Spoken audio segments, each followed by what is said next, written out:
Welcome to Rants TV. Hi guys, nandito po tayo ngayon sa Ortigas Center, EDSA, Mandaluyong City. Please samahan niyo po akong mag-update dito sa ongoing renovation ng SM Mega Mall Building A. Ayan na po sa harapan natin. Ito po yung update natin today, January 11, 2026. Sunday po ngayon at kaya wala po tayong makikitang mga workers dito na marami. Meron din naman pa isa-isa lang. Last 2 months ago nag-update po tayo dito at ngayon ang laki na po ng development. Ayan, naghuhukay na po sila. Ang lalim na po ng hukay.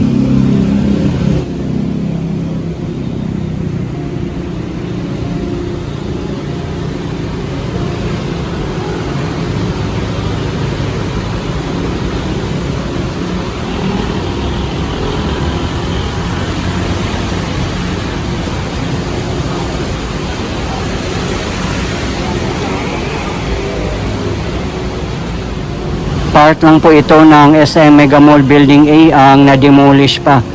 Sa mga nagtatanong po, kakaroon lang po sila ng expansion at modernization.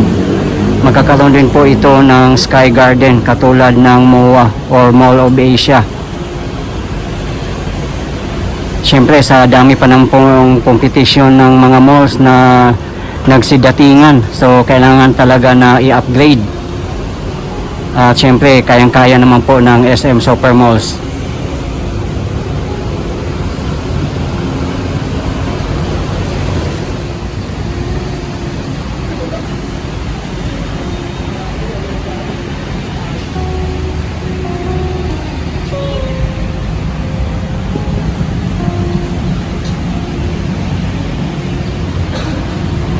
Operational pa naman po ang SM Mega Mall Building A. Kasi dito pa lang naman po na portion ang dinemolish.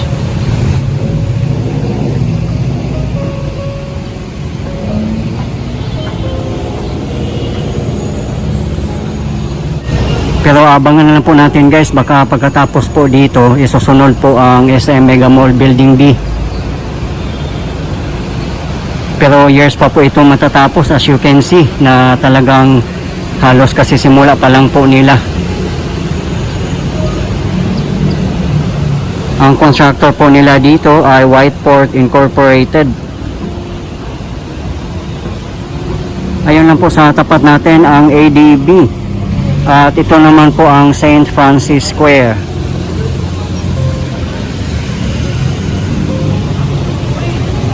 Katatapos lang po ng ulan guys, kaya mapapansin nyo basa po ang kalsada.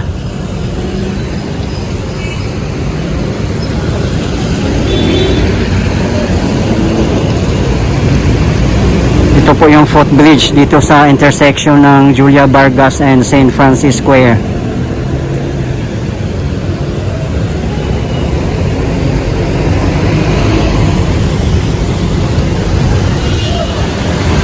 Sa mga matagal na pong hindi naka-visit or naka-uwi dito sa Ortigas Center in Mandaluyong City, ito na po siya ngayon. Nagsisitaasan na po ang mga building.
Yan po na side ang SM Mega Mall Building B. Papasok din po tayo dyan guys. Kung ano po ang mga latest development sa loob.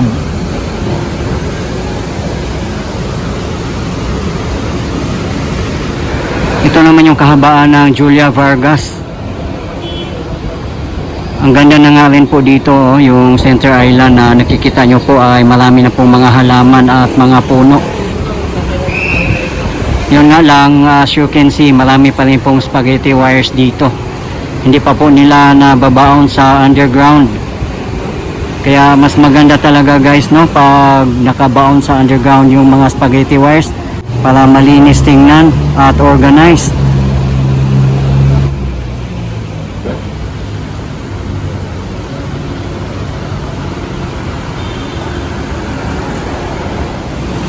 Nandito po sa Ortigas Center ang headquarters ng Banco de Oro or BDO. Pati San Miguel Corporation, nandito din po ang headquarters nila. Ayan po.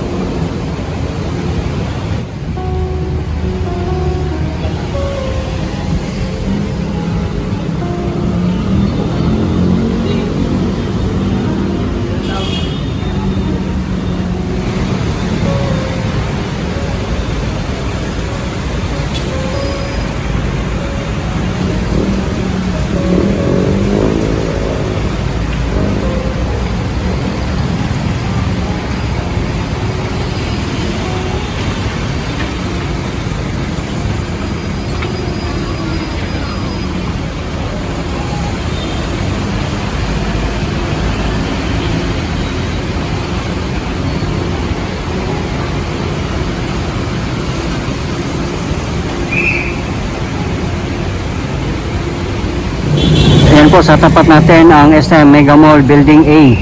Diyan po tayo galing kanina. At ito naman po ang SM Mega Mall Building B. Papasok po tayo dito guys. Dito na po tayo guys sa loob ng SM Mega Mall Building B. As you can see, Paskong Pasko pa po ang vibes dito.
sneak a peek at the new Mega Mall Cinemas.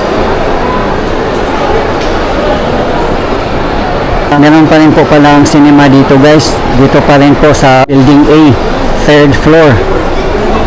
Sa mga may hilig po ng sine. Nandito po ang SM Cinema 1 up to 6. Sa mga may hilig po manood ng sine, pwede pa rin po manood dito sa SM Mega Mall Building A. Kasi po nakita nyo naman po na may isang portion lang po na ongoing yung renovation.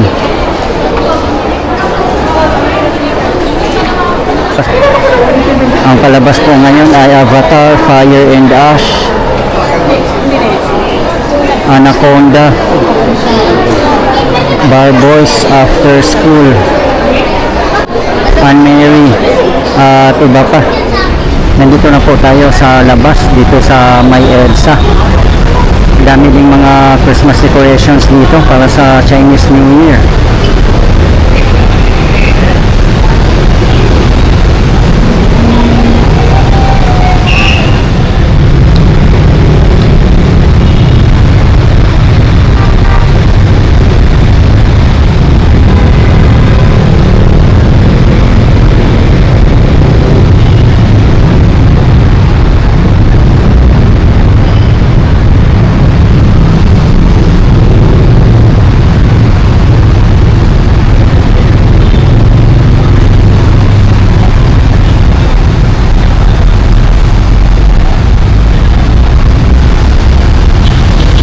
Ayan po ang kahabaan ng EDSA dito sa Mandaluyong City, Ortigas Center.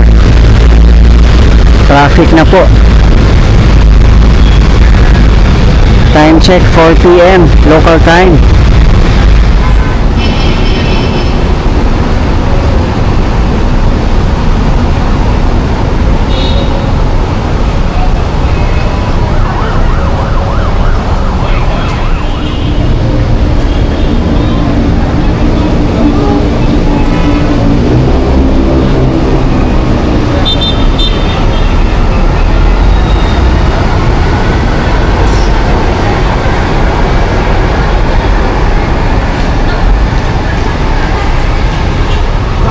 Sa mga hindi po nakakaalam, kung gusto nyo po mag-commute papunta po ng SM Mega Mall, ang pinakamalapit po na train station ay Ortigas Center. Ayan lang po. At kung gusto nyo naman pong mag-carousel bus, ayan lang din po sa tapat natin. Sa baba lang po mismo ng Ortigas Center Station ng MRT3. Ayan lang po ang ongoing construction ng SM Mega Mall Busway. Dilip-link na po yan siya sa SM Mega Mall, kaya kung matatapos na po yan ay napakadali na lang po at napaka-safe pa. Hindi na po kailangan umakyat at bumaba pa sa Ortigas Center Station na napakataas po ang hagdanan.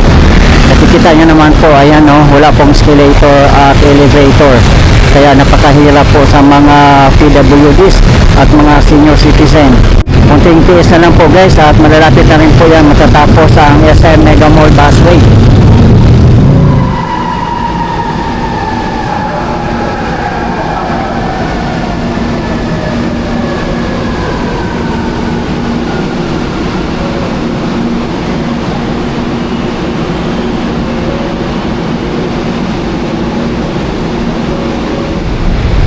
Okay guys, ito po yung latest update natin ngayon dito sa SM Mega Mall, Ortigas Center, EDSA, Mandaluyong City. As of today, January 11, 2026. Maraming salamat po sa patuloy niyong suporta at panonood ng aking mga videos. I really appreciate po. At hindi po ako magsasawang i-update kayo, lalong-lalo na po sa mga government infrastructures. Mabuhay ang Pilipinas! Okay guys, thank you for watching and keep safe everyone.